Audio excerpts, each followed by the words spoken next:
Beyond technology, the new design frontier of integration and experience. In this conversation, recorded live from CEDIA Expo 2025, Dan Ferissi of EmeraldX and Caitlin Stewart of Leon Speakers explore separately how integration is evolving from technical infrastructure into a design-driven discipline, where storytelling, collaboration, and intentional product design define the future of connected environments. At CEDIA Expo 2025, two influential voices from different corners of the integration ecosystem reveal the same underlying truth. Technology alone is no longer enough. Dan explains how trade media and industry events foster collaboration, elevate integrators, and connect disciplines across residential and commercial sectors. Caitlin of Leon Speakers demonstrates how product manufacturers are embracing design first, creating solutions that integrate seamlessly into architecture rather than competing with it.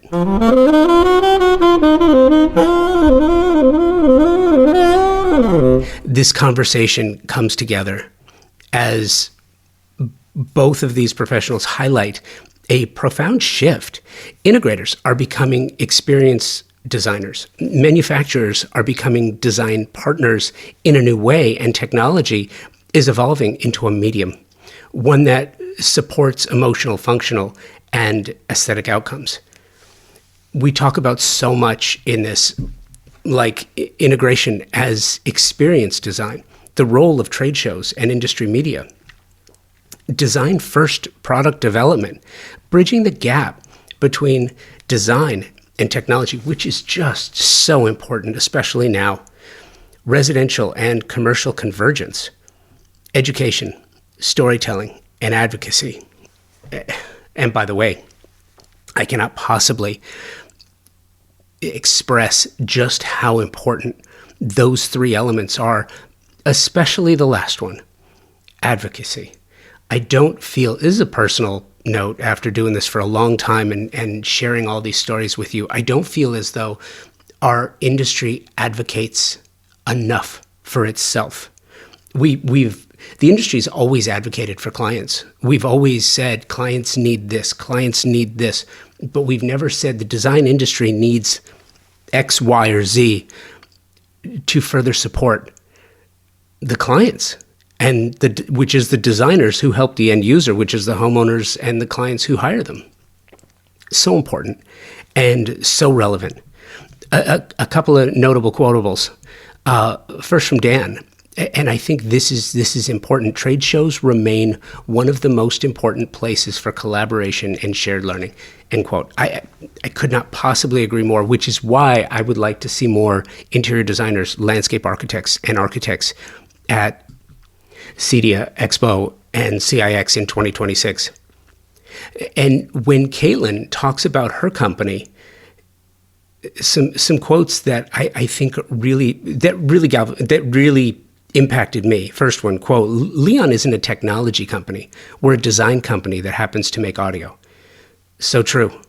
How about this one? Quote, designers don't want to hide technology. They want it to belong, end quote. And you have heard me talk about on the show with designers as we go through their portfolios, why are you hiding this? Why are you photoshopping out or allowing your photographers to Photoshop this stuff out? You specified it. It should be there. Anyway, you're going to hear a lot in this conversation, and I hope you enjoy both of them as much as I did having them in real time. So listen, first up is Dan, and you're going to hear it all right after this. At the highest level of design, the absolute best specifying designers, architects, landscape designers are all highly focused on the technology and performance of products and materials today. You have to, because the products you specify for your projects have to perform and they have to last. That's one of the reasons why I am so proud to be working with TimberTech. Their focus on the technical renaissance of synthetic decking is literally changing the conversation about innovation and performance. It pulls focus on 3 priorities homeowners have and expect from the products their designers and architects specify for their luxury projects. 1. Aesthetics must match the overall design and fit visually. 2. Durability and maintenance. I've told you about my board flipping stories from my own wood decks. Clients not only want beauty, but they want ease of use, and they want it to last for decades. 3. Sustainably made. Clients are more conscious of the environment now, and they want the same of their materials. TimberTech hits each one of these elements with a product that not only meets expectations, they exceed them. TimberTech makes a synthetic decking that looks just like wood, color and embossed wood grain for a natural appearance. Their composite decking is technologically superior, as it has been created to last for decades, and it's manufactured with up to 85% recycled material. Their advanced PVC, vintage, and landmark collections have a Class A flame spread rating, making these products an amazing choice for wildfire-prone areas, which unfortunately continues to grow on the risk map. Check the show notes for more information about this and to find the nearest showroom or lumberyard where you can find TimberTech, or you can check them out directly, timbertech.com. All right, then. All right. How's your day? It has been good. It's been a great first day. I feel like the vibe is exactly where we want it to be. The energy is high, seeing thousands and thousands of people come through, and more importantly, just people who are really excited about the future of smart home, the future of commercial integration, how they can improve their business, make themselves better, and just serve their clients more effectively. So Dan, those listening on Convo by Design, tell me, let's back up a second.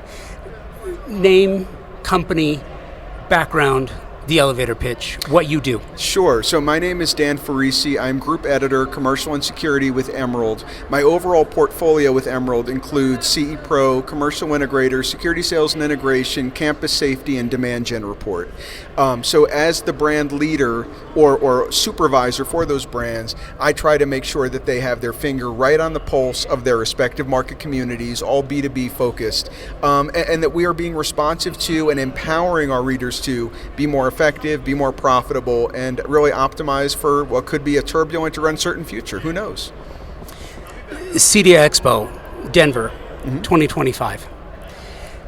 Day 1. I am exhausted. I can imagine. In the best possible way.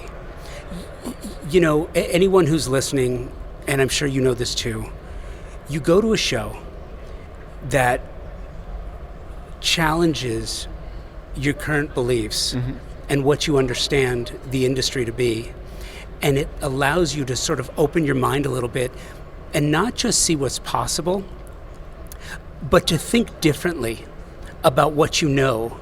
And that's what's happening here right now. Yeah. It's incredible. I totally agree with you. I think events like CEDIA Expo, CIX give you an opportunity to widen your aperture, think about different vertical market opportunities, ancillary opportunities. I just got finished an hour or two ago doing an education session under the CEDIA Expo Education Conference, talking about resi-mercial and how residential specialists have been able to branch out very successfully into light commercial and resi-mercial work. It's just the idea of widening that aperture and not just taking yesterday's opportunities and continuing to run with them, but thinking about how can I optimize myself for tomorrow's opportunities? How can I increase my skill set? How can I find partners that will enable me to be even more effective? And this is really the catalyst. This event, CEDIA Expo CIX, is the catalyst to bring those people together, give them an opportunity to think about, again, not the past, but the future. And when we think about the future, you kind of put it in different categories. Almost here now in some way, shape, or form, and then out into the future. You and I were having a conversation. I was telling you about a conversation I had with an architecture group in Los Angeles, and we were talking about healthcare and what's possible. And they were explaining, it's like, look, you can have areas of the country that where if something happens, if there's an emergency, you can't get the person that needs help to a place where they need to be in order to get the kind of help they need and deserve yet. But there's this idea. You can build a local regional hospital, local regional surgical center, and then you say, well, where's the surgeon? Due to AI, due to robotics, you can have a surgeon in Japan operating on a patient in Terre Haute, Indiana. Yeah.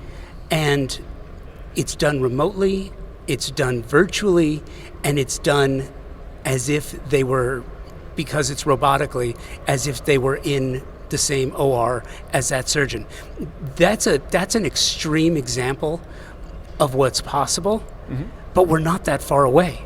No, I agree completely, and it really does. It flattens the world. It removes geographic barriers. As you say, people that might be in ex-urban or in rural areas, they may not have access to what might be considered like, the top 100 pediatric neurologists or whatever the case is.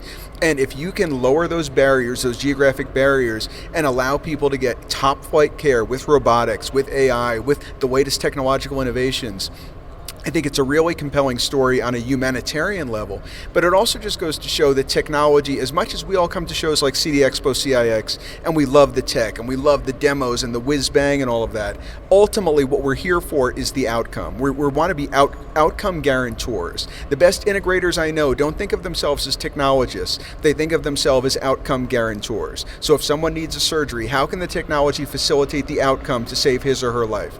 The tech is cool, but the tech is a means to an end, and I think more and more integrators are thinking of themselves as experienced specialists, as outcome guarantors, not as technologists, as cool as the tech is, and obviously it's super cool.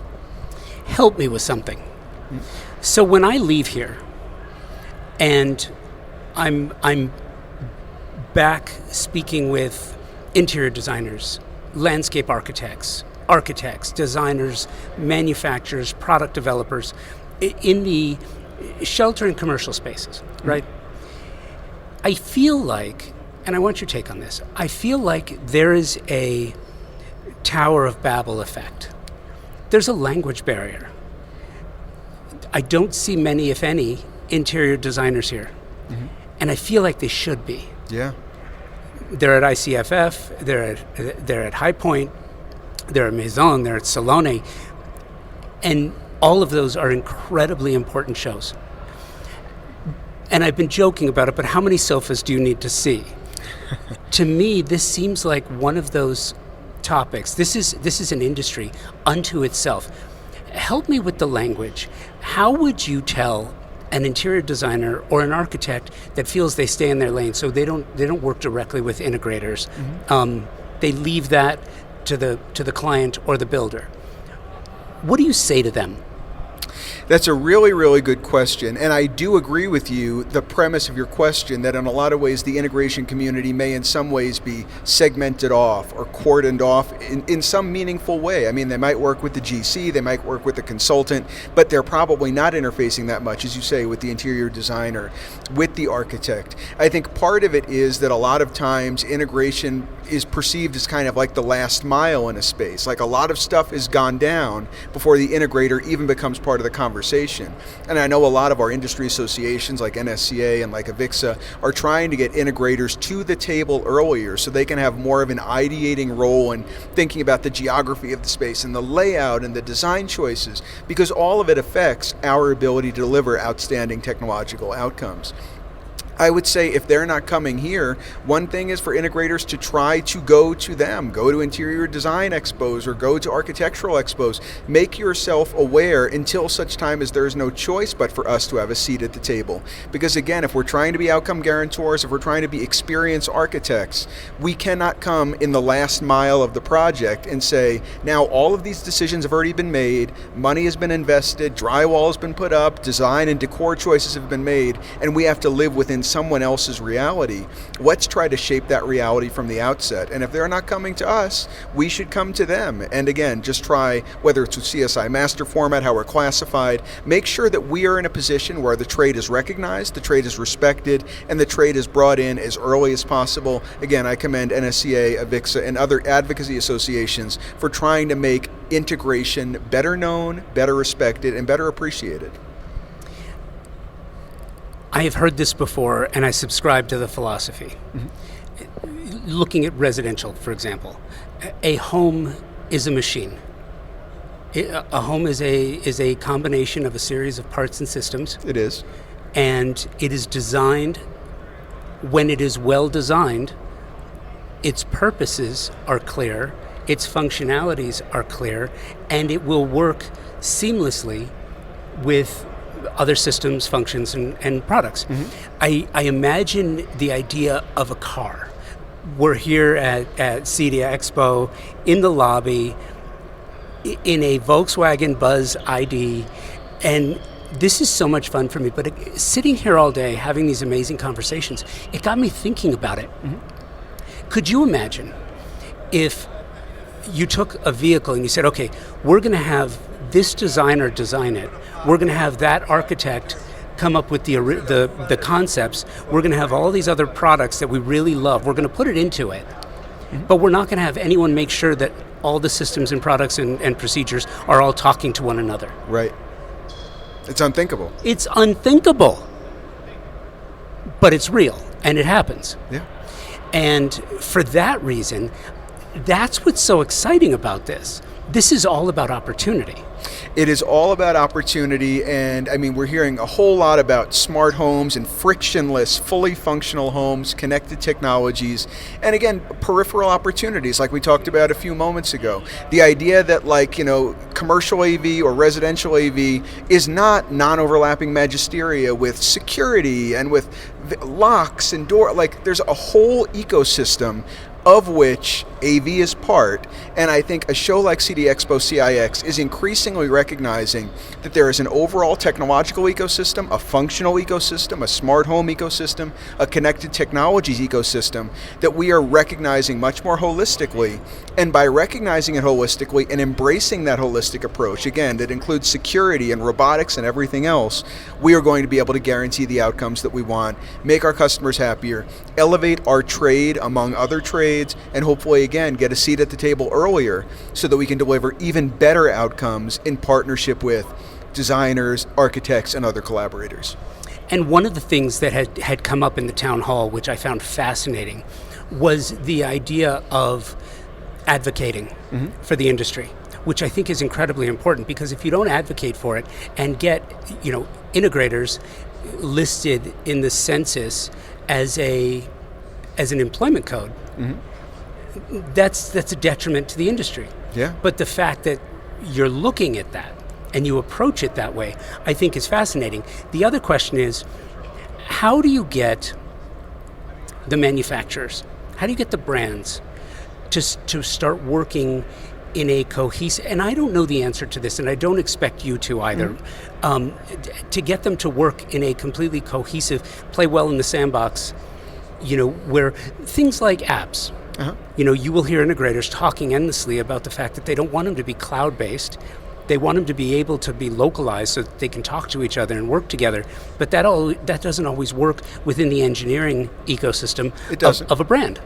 No, you're right. And I think we are seeing a little bit more cross-collaboration within the vendor and manufacturer community. One example I'll throw out that we're hearing a lot about at recent trade shows on the commercial side is the Open AV Cloud initiative. There are a lot of vendors that work with each other or work in competition with each other that are signing on and saying, I believe in this vision. You've seen it over the years with Milan, the audio protocol, competitors and peers alike signing on. And I think we're seeing it in the increasing rise of open APIs and people recognizing that walled gardens where you say, I'm going to try to own all of this, I want to make you captive to me, is not the order of the day anymore. And therefore people need to kind of open up their APIs, make them accessible, prioritize interoperability and playing nice in the sandbox. Because if you're trying to own all of the business or just cordon off everybody, that is not, A, it's not what people want, and B, it is not the way of the future. People want interoperable systems that mold themselves to them, that hew to their own preferences with vendor choices and product choices and whatnot. So I am hopeful that there will be more of a communitarian mindset in the industry, and I think it will be important for there to be a communitarian mindset in the industry moving forward. So I'm going to preface my last question for you by saying this. The question is, so I'll give you a moment to think about it a little bit. I want to know what you've seen here this year. We're in day one, so it's early. But what have you seen here that you're really excited about. And it's not about giving shout outs to any brands or anything in particular, but it can be ideas or concepts. And I will, while you're thinking about that, I will preface that by saying one of the things that annoys me to no end, like anybody asked me, is the fact that we're entering the silly season. That is the time of year where all of the design magazines, all of the websites, all the listicles come out. Here are the top 25 things you're going to see in design in 2026. Here are the things you're never going to see again in design in 2026. And with interior designers, I always laugh about it because the white kitchen is on the top of both lists. Right. Like every year it's in the top 5 or top 10. But you can't do what we do, what you do, what integrators do, what brands do, if you're looking at a fashion-esque seasonal list at trends. Trends are silly. Yeah. Sometimes they can be fun for clickbait or to look at, but when you're talking about millions of dollars and projects that are, whether it's residential or commercial, the professionals don't pay any attention to the trends. However, when things emerge, that's how movements are started. Right. What are you seeing? What are you seeing that you think has legs, that's moving you? Well, it's a very eloquently phrased question, and I think the answer that I would give, and of course, as you say, I'm not going to name any names, but I did sit down for a full half-hour demo today, prominent audio company, immersive sound that was like spatialized around you. You felt like you were fully immersed. And what might have been 2 or 3 or 4 or 5 or 10 years ago, a presentation that was focused on what the SPL levels were and like what the tweeters looked like, this was all about the experience. They had Formula One movie playing and they had music playing, and it was truly experiential. It wasn't a diagram of the spec sheet. It made me feel like there's a genuine embrace of what is experiential for experiential sake, what is immersive for immersive sake, and how the sensation of awe and wow and that rumble in your chest that ineffable feeling. And it's not about a spec sheet, it's about a feeling. And it could be in a home theater, it could be in a light commercial application. What makes me excited, what makes me optimistic is this embrace of the experiential. And I think post-pandemic, we might have had a lot of adaptive expenditure for conference rooms and stuff like that. But I think the real money in the future is going to be, whether it's residential or commercial, giving us those goosebump moments where the hair on your arm stands up because you feel something. And that for that 30 minutes, I felt something. And hopefully that is something that we continue to experience throughout CEDIA Expo CIX. Again, as you say, day one, but that was a pretty high bar to hit on the day one of the show. Just a point on top of that, isn't it amazing to see what we learned during the pandemic, then got put into action post-pandemic, and now you're seeing it come to the marketplace. Yeah, you're absolutely right. And I mean, the pandemic was truly like a catalyst moment in a lot of different ways, how we work, how we collaborate, how we learn. But I think now that we've largely put it in the rear view, thankfully, hopefully never comes back again, that catalyst moment is even continuing to reverberate as people look for what is going to give them that indelible, unforgettable experience. And that demo was pretty unforgettable, so I hope it's just scratching the surface of what we're going to see for the rest of CEDIA Expo CIX. Dan, thank you for doing this. Thank you for your time. I appreciate you. Thank you. Thank you so much, Josh. Great interview. Thank you so much. That was my conversation with Dan Ferissi from EmeraldX. Next up, you are going to hear from Caitlin Stewart of Leon Speakers right after this. If you've listened to the show for any amount of time, you've heard me say this, that the most important word in the design industry is service. Product is important, price is important, selection is important, but stellar service is the premier idea that can make all the difference in the success of a project, any project. How design professionals like you demand great service and your favorite brands in one place with expert, knowledgeable, and non-commission sales professionals. It's really important. It means that their only incentive is your satisfaction. Pacific Sales, Kitchen and Home, a Best Buy company, has just that with over 60 years of experience in Southern California. Pacific Sales is your destination for exploration, advice, and inspiration. Now, you have the Pacific Sales Kitchen and Home team to help you and offer their Pro Rewards program, which is a trade program unlike any you have experienced before. Earn 3% in Best Buy gift cards, e-gift cards, or 2.5% in rewards checks for every qualified and delivered sale.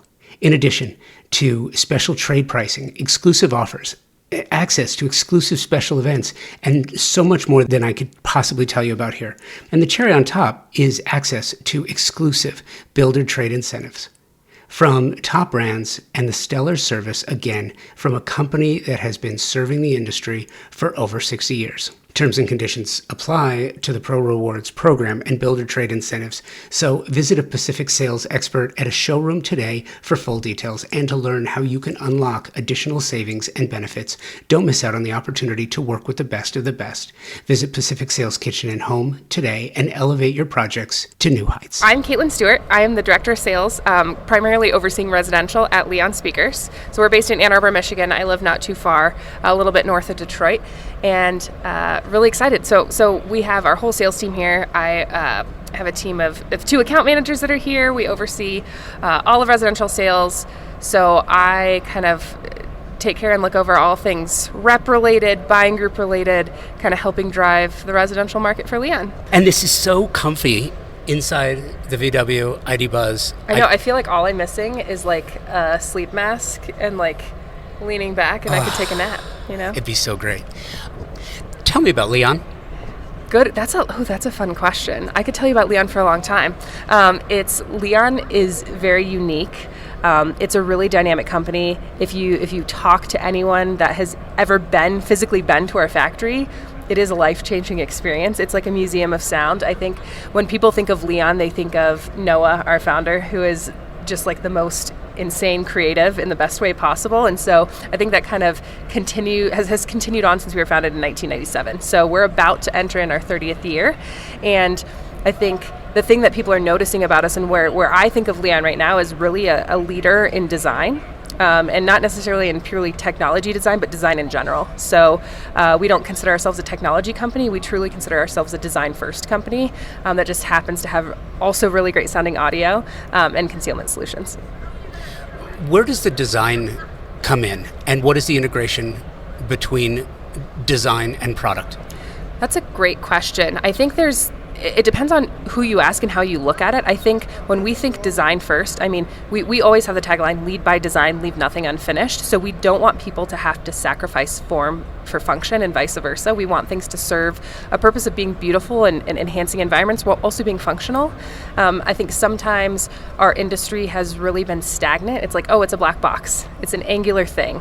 And the industry has made leaps and bounds and huge strides in incorporating current design trends with the A&D community, and that comes down to relevancy. I think there's a really interesting time that we're in right now where we're talking about how are we relevant to the person that's usually the head on top of the job. It's not the GC anymore, it's the designer, it's the architect. And so how are we staying relevant as an industry and owning more of the room and cultivating more of the environment and leading with design so that people are seeing this not as something that can easily be chopped off the budget because it's an afterthought. Like, we don't want to be an afterthought, right? Like, we all have really intentional products and we all have talented engineers and are trying to be the best at technology, but the design side of things is where the relevancy comes in, and that's what keeps it going. That's why we grow, that's why we still become important, that's why you're seeing a lot of designers here at the show, and I think they're really pushing the industry to change, you know?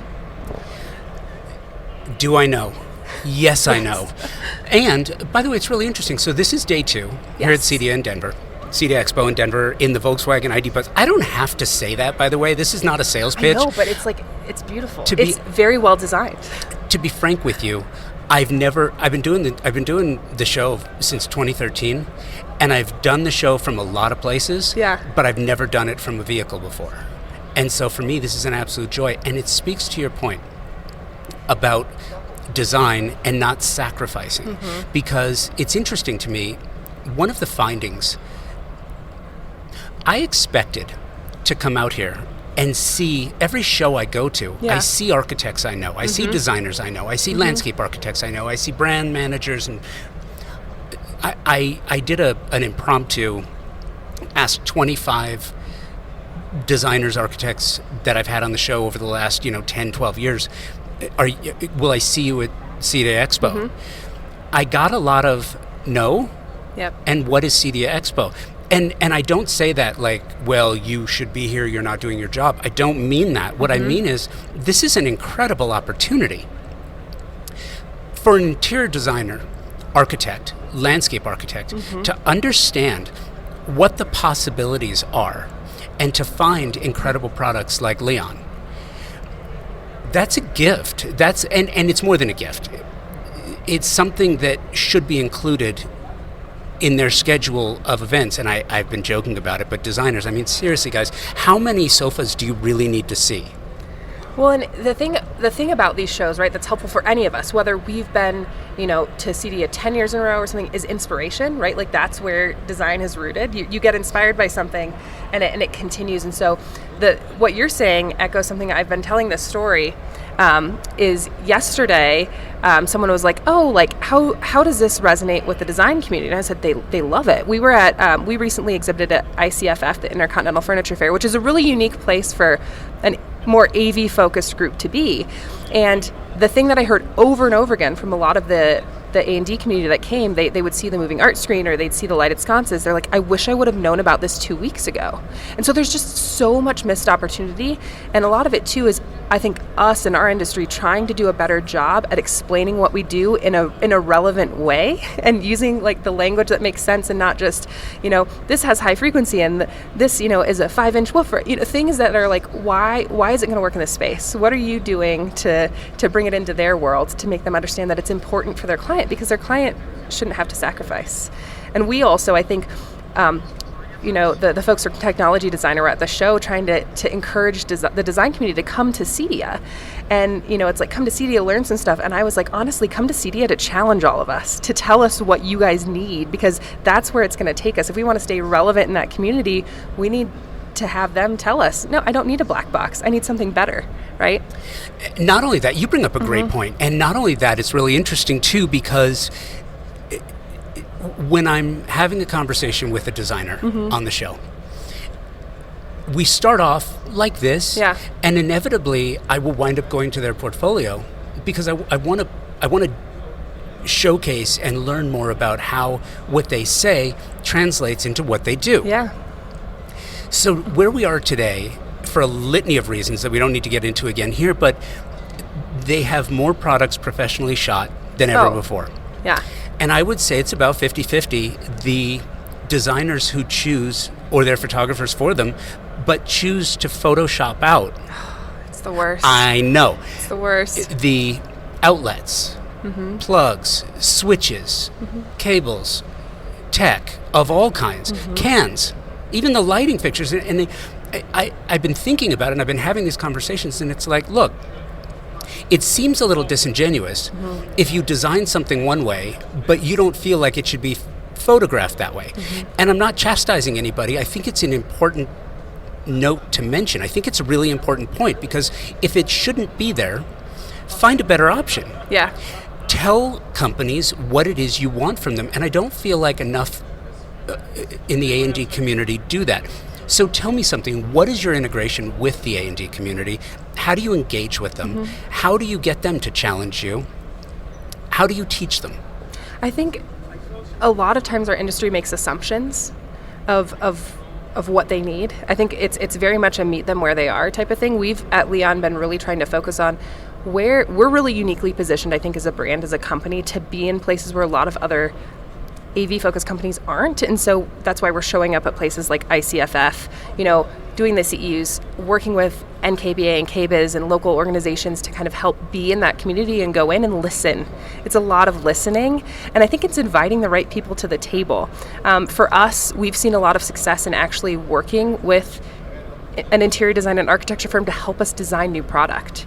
If we want it to be relevant, want it to be things that they can use as a solution, right? When you're talking about things getting deleted from photos, if things are, the fixture conversation is huge. It's where a lot of the budget goes. It's where a lot of intention and design goes. But if it's beautiful, it's designed and you can see it. You know, Noah, our founder, will tell you all the time, he says, invisibility can be the absence of design, and we don't want that. You know, we, at least for us, we think it's really important for us to be really intentional with that. And so a lot of it's bringing them in, meeting them where they're at, and having conversations about, okay, we know that this big black rectangle on the wall is not ideal in your design. What would make it better? Is it making it completely disappear? Sure, we can do that. Is it maybe incorporating it into the design you have to complement and enhance all of the really beautiful decisions that you're making? Let's do that, right? And so I think it's also understanding one size doesn't fit all. The New York market, very different than the Texas market. They need different things. Don't assume they need the same thing, right? The trends change very quickly in the design world, and sometimes we don't change quick enough to be relevant for them.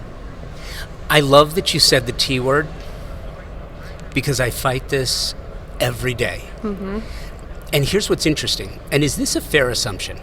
That this particular show, you're going to see ideas, you're going to see concepts, but this show isn't really about ideas and concepts for the future. It's what's applicable now. Mm-hmm. Is that a fair assumption? I think it's a fair assumption. You know, it's something I always ask our integrators that come by, hey, what's the next best thing you saw? What's the most exciting thing? And it's less of, this is something new I saw. It's more about, I learned how to use something that I didn't know did this, right? It's I have all this stuff at my fingertips and I just needed to look at it a different way. And I think a lot of that comes from the manufacturers, us having to be really clear about how are we presenting things and creating ways for our integrators to understand how they can use them as a tool, you know? And yeah, it's not, I think it's innovation, but not always innovation in like a new thing. I think it's innovation in thought, and I think that's what a lot of the panels here are talking about, a lot of the product and the collaborations. I think there's more collaborations here than ever, which is helpful, right? Of figuring out new ways to use, the TVs are still here, right? They're just getting bigger. And there's obviously new things, but how are we differentiating, I think, is the key. To your point, it's not just that TVs are still here, talking about TVs, but when you talk about the concept of taking the TV, which is this traditional idea, mm-hmm. and replacing it with an LED wall that, when it's not in use as a television, can be whatever the remaining wall is covered in, mm-hmm. or the same color, or it could be a fish tank, or mm-hmm. it could be art. There are dynamic ways to use the products now. And that being said, I kind of want to drill down on the engagement a little bit, because I imagine it's harder for you, because it's not like you have multi-line reps around the country that you can send a sample out to thousands of designers. Mm-hmm. You can't send a sample of your product. Mm-hmm. How do you maximize educational and engagement opportunities with an interior designer, for example, that will tell you, oh, I just let my contractor do that. Mm-hmm. I let the architect do mm-hmm. that. I let my electrician do that. You get that a lot. Yeah. How do you maximize, and how do you do it? And then once you're there, how do you replicate the experience for an interior designer so that they can speak the vernacular, mm-hmm. they can speak the language to their clients and sell it with the same passion that you do? That's a great question. I think it's a two-part thing. I think understanding and having really great brand champions within the industry already is super helpful. People like Tony Sabatino, who is a really big CEDIA supporter. Love Tony. Big Leon supporter, has really great relationships with integrators. I think that's the biggest roadblock in the industry, right? Is we have integrators who really want to work with designers and trying to figure out, like, how can there be better education, things like that, to bring our communities closer so that we can have that, like, Tony and Rex relationship, right? They work really closely together. I think part of it too is, for us as a brand at Leon, we know our products are impactful. We know coming to visit the factory and seeing where the magic happens is even more impactful. So we've been doing a lot of designer visits, architect visits, and showing them kind of how the magic is made, focusing on things that they like to focus on. Materiality is important. Color, material, finish, things that they, focus on a lot when they're choosing a Lutron shade, or they're choosing a keypad, finish, things like that. Understanding that they can apply that to other things and seeing it happen at our factory has been super impactful for us. And it's a really great way for us to organically get feedback from the community, instead of just being like, well, this is an article I saw in apartment therapy, or this is an article I saw reshared on LinkedIn, and this is what the design trend is. Coming in and actually understanding what people need and figuring out how it can be a solution rather than an afterthought. What's next at Leon? That's exciting. There's a lot of stuff that you can see upstairs. That's kind of what's next for us. I think we're really trying to lead the way and be the thought leader when it comes to building this bridge between the A&D design community and the AV industry. So there are things up in our booth that a lot of people I don't think expected. So we have some really great acoustic treatments that are like hand woven, really thoughtful, dual purpose. Like I said, that's something that's really important to us, is having form and function. So being able to have something that maybe looks beautiful and is unexpected, but also enhances the environment, has a purpose, right? And that's something that we want people to focus on. And I mean, now, if you would have asked us 5 years ago if we were going to make frames for video walls, we would have, been like, yeah, maybe, hopefully. No one knew video walls were going to be this big, right? The next big thing. And so, I think one thing that we're just really excited about and focusing on this is continuing to evolve, bringing in partners. So that's partners in the design community, that's partners within our own industry, and that's something that we're really proud of and really focused on.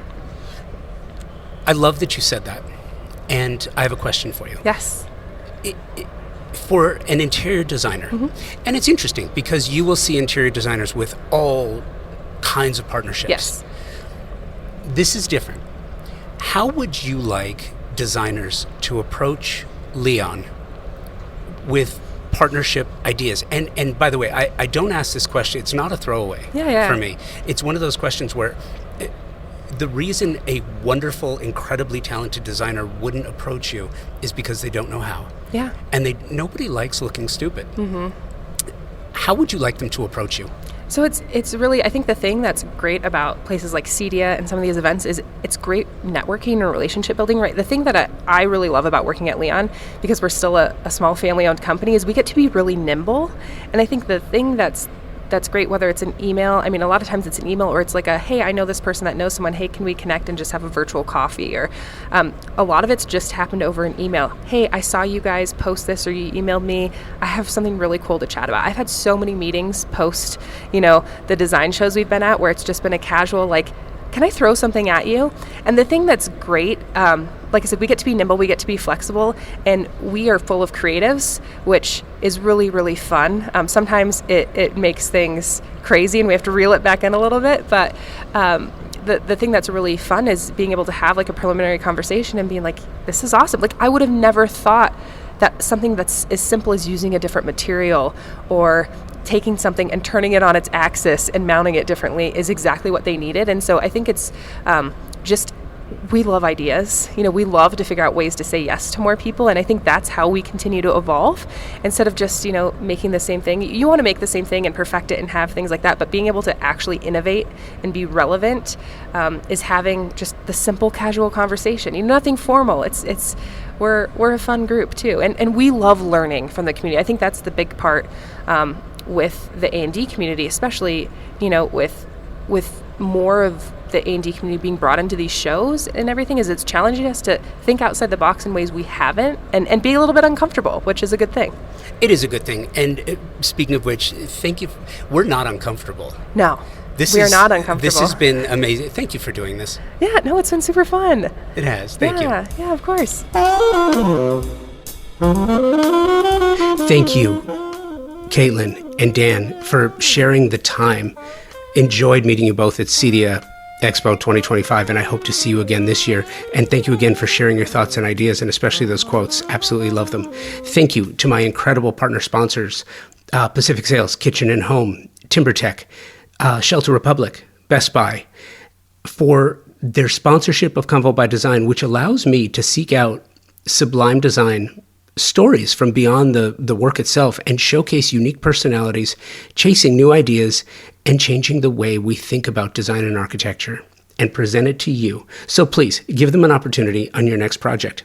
Thank you for listening and sharing this journey of ours. 2026 marks 13 years of constant publication of the podcast and over 700-ish episodes, something I'm very, very proud of. Please keep those guest suggestions coming, as well as thoughts about where you would like to see the show record live. Convo by Design at Outlook.com and on Instagram, Convo by Design with an X. Thanks again for listening. Until next time, be well, stay focused and driven. so you can rise above this chaos.